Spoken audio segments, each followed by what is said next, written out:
Coming up on Mountain News at 5:30, Day 3 of the Boys Sweet 16 at Rupp Arena with 2 Mountain teams still in action. And Secretary of State Antony Blinken pays a visit to Israel, meeting with leaders in an effort to keep a southern Gaza city from being invaded. Plus, wet weather is back tonight. Your forecast coming up as Mountain News at 5:30 starts right now. Dedicated to southern and eastern Kentucky, this is WYMT Mountain News at 5:30.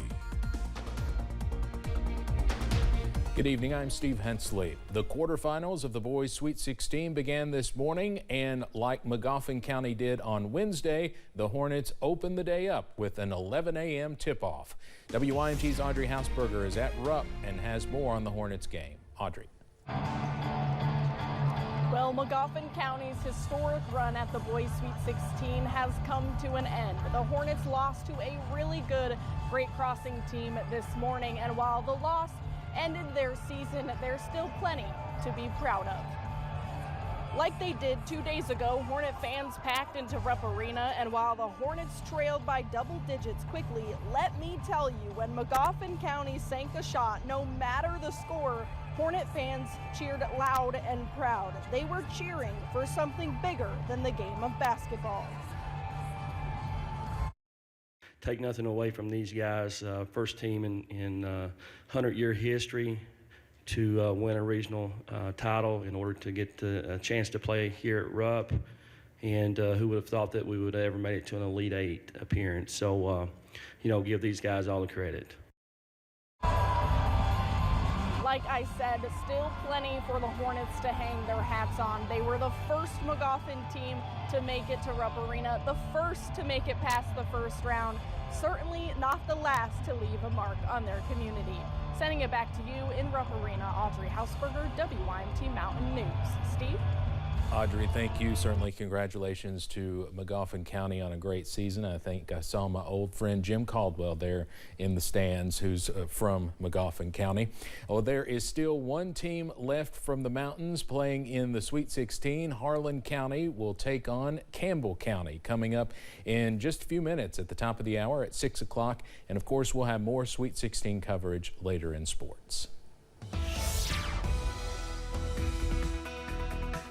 We are tracking some mainly dry weather as we go into your Friday evening. Up on First Alert Pinpoint Doppler. For most of us, we are quiet at this hour, but we are watching out for possibly a few sprinkles in the Big Sandy Valley, also for portions of Campbell into Claiborne County, Tennessee. But notice as we zoom out, we are tracking some more widespread rain showers over Tennessee, also northern Alabama, pushing into northern Georgia as well. And this moisture is moving into our direction as we go through late tonight, also early tomorrow morning. A live look across the mountains, and we are cloudy on this Friday. Those temperatures also mild. Most of us in the upper 60s to lower 70s, up to 70 for Jackson, also in Hazard, and 71 for Manchester, also over in Harlan County at this hour. We stay mild as we go into this evening. Those temperatures in the middle to upper 50s.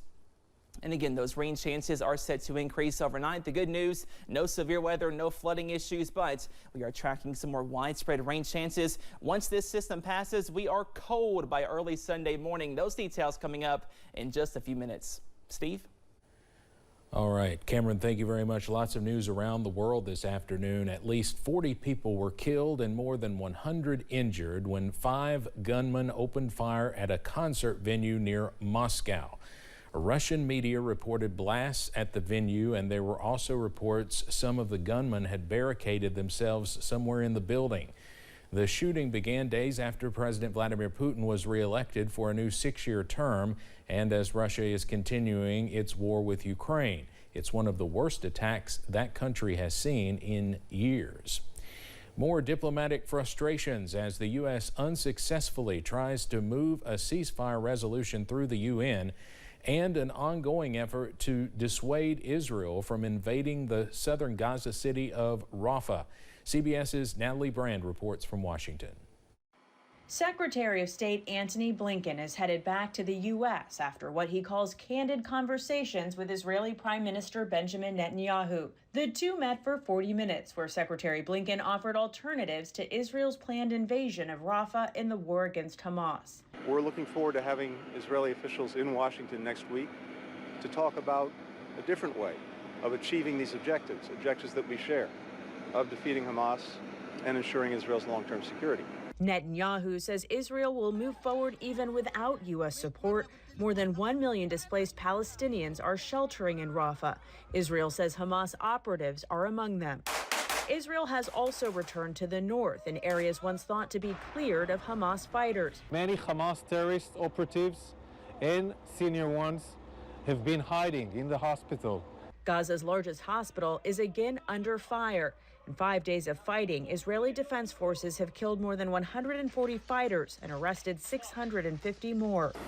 The U.S., Qatar, and Egypt are reporting progress on a 6-week ceasefire and hostage deal between Israel and Hamas. Nothing's negotiated till it's all negotiated, but we do believe that the gaps are narrowing and we are getting closer.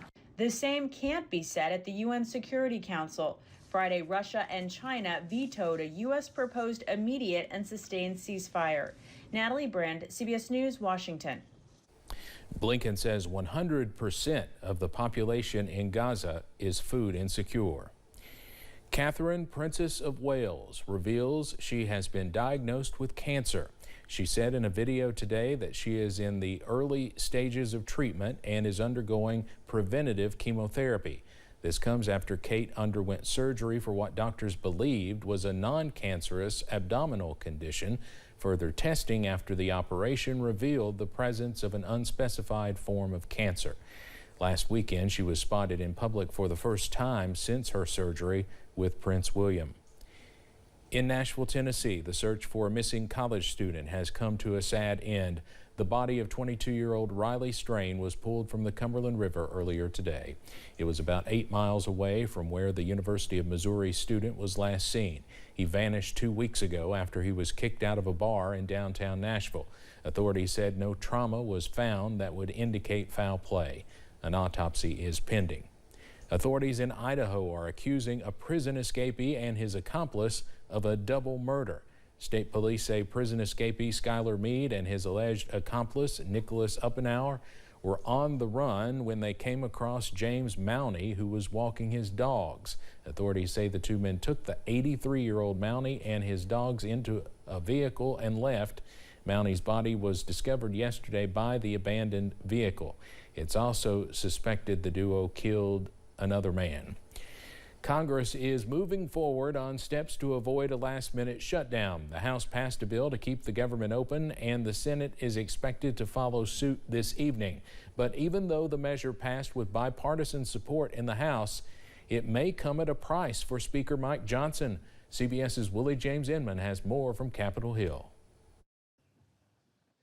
The Senate has begun debate on a bill to fund the government for the rest of the year and avoid a shutdown, which is set to take effect at midnight. To my colleagues on both sides, let's finish the job today. Let's avoid even a weekend shutdown. The Senate took up the bill after the House passed it with broad bipartisan support. On this vote, the yeas are 286, the nays are 134. The funding bill passed in the House despite stiff opposition from the right wing of the Republican Party, who say spending is too high and it doesn't address the real crisis in the country. Some will say that the Republicans are in the majority in the House, but it's clear that the Democrats own the Speaker's gavel. Because this bill, it's not a Republican piece of legislation. It's keeping the border open.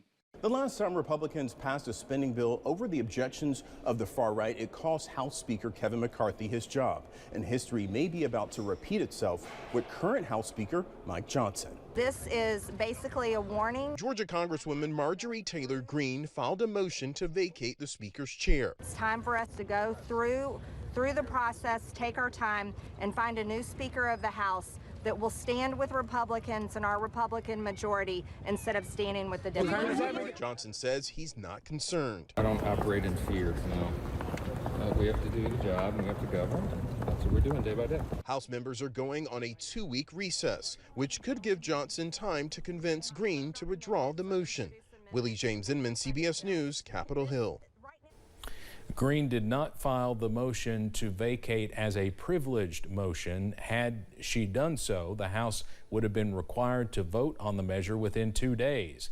With a very thin majority in the House, it would only take 4 Republicans voting with Democrats to unseat Johnson from the House Speaker's chair.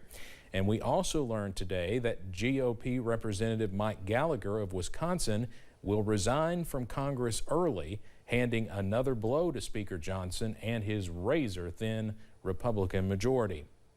Passengers who were aboard an Alaska Airlines flight when a door plug blew out in flight could be victims of a crime. That's according to a letter the Federal Bureau of Investigation sent to the passengers on Tuesday. The letter did not say why the passengers could be victims of a crime, but noted the FBI is investigating the case. The FBI later said it could not confirm or deny whether it's investigating, citing Department of Justice policy. Coming up on Mountain News at 5:30, we find out if a product designed to clean baseboards and moldings while reducing the number of times you have to bend or squat actually works. Plus, another freeze is on the way by Sunday morning. Those details after this break.